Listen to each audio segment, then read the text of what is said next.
This season was a really nice take on the checks and tartans because they were used often in a very ladylike way, very sophisticated, as in Ferragamo, sort of quite rich, quite grand, but always pared down with black and white.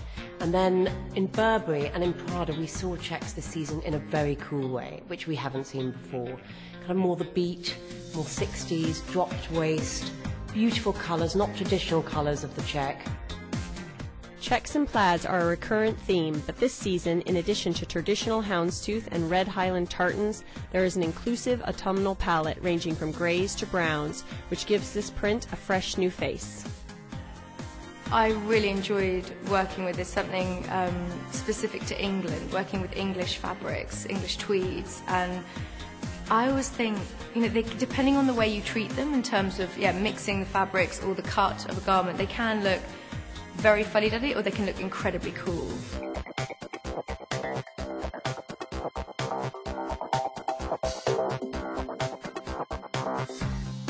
The news really is about how checks and plaids are worn, layered up with skirts, trousers, blouses and jackets. There really doesn't seem to be a limit on how much you can coordinate. And more cleverly, prints were mixed and matched to create a modern spin on this perennial classic. Using bright colors, contrasting colors, and exaggerated grids, this season is an irresistible take on our heritage.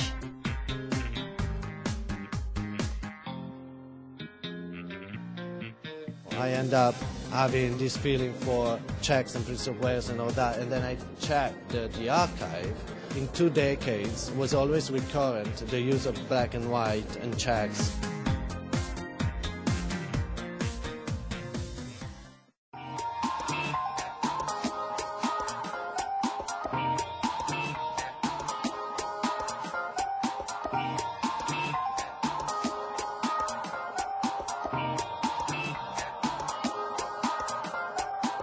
Such a relief to see the longer length skirt. And for years we've now had very, very short skirts, and then in the summer we've had the maxi length. But this new knee length through to mid-calf is a fantastic addition to our wardrobe.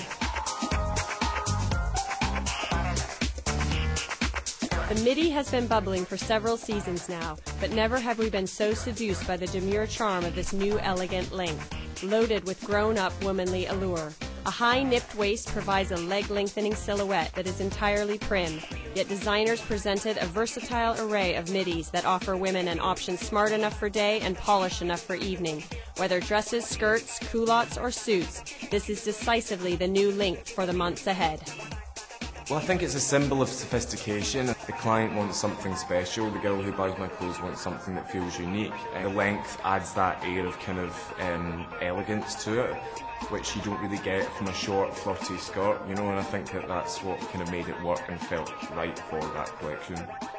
Prints added the flair, geometrics at Marni, macrame at Christopher Kane, florals at Balenciaga, and the whole alphabet soup at D&G.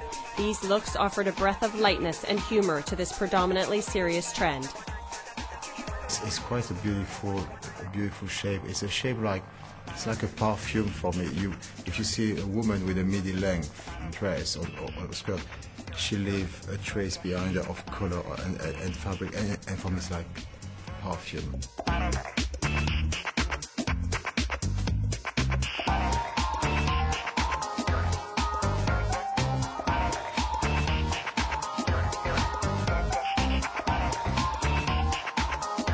Personal favourite are the rather 40s influenced dresses, which I think are just so pretty, are going to be so easy to wear.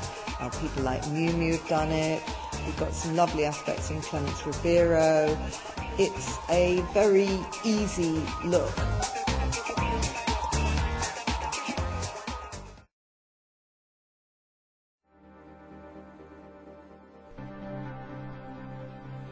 Following on from spring-summer's saturated neons, designers are still adoring color, but this season they focused on a much more lush, jeweled palette.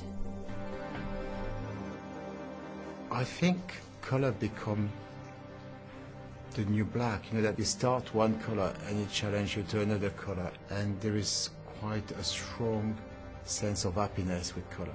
You feel like invigorated, you feel like, I don't know, not just smiling, but just like, whew, it's powerful.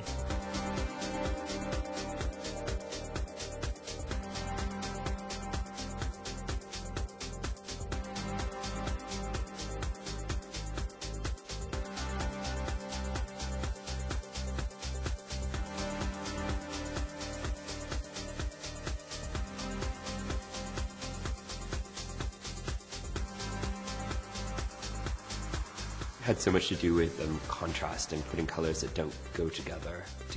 I was really interested in kind of creating this tension with the palette, with mixing mustards with hot pinks and fuchsias, with kind of royal blues. It was all about very kind of saturated, bright color. From mustard topaz and verdant emerald to scarlet ruby, midnight sapphire, and amethyst, designers delved into the jewelry box this season to create glamorous pieces in decadent hues. These luxurious tones inspired sophisticated evening wear in all 4 of the fashion capitals, from full-length flowing gowns in sumptuous silks to statement cocktail dresses in velvet or lace. These rich fabrics were enhanced by the opulent jewel shades that colored the catwalk this season.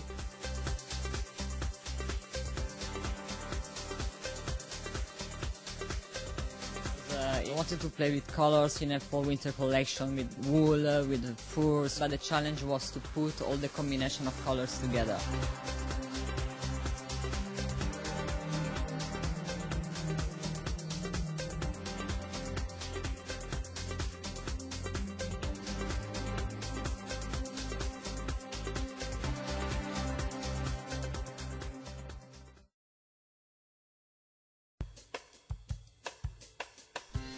Borrowing from a man's wardrobe has never been more prevalent. Tuxedo and smoking-inspired looks at Ralph Lauren, Moschino, and Jason Wu define elegance. Buttoned-up shirts, classic trousers, and well-cut suits were prominent everywhere from New York to Paris. This is tailoring at its very best, neat and masculine by nature and with flattering details and a feminine cut. Very much about tailoring, but very softly constructed, so it respects the feminine form, you know, the importance of the rib cage, the shoulders. It's not overly sort of sexy, but it's sexy in a very subtle way.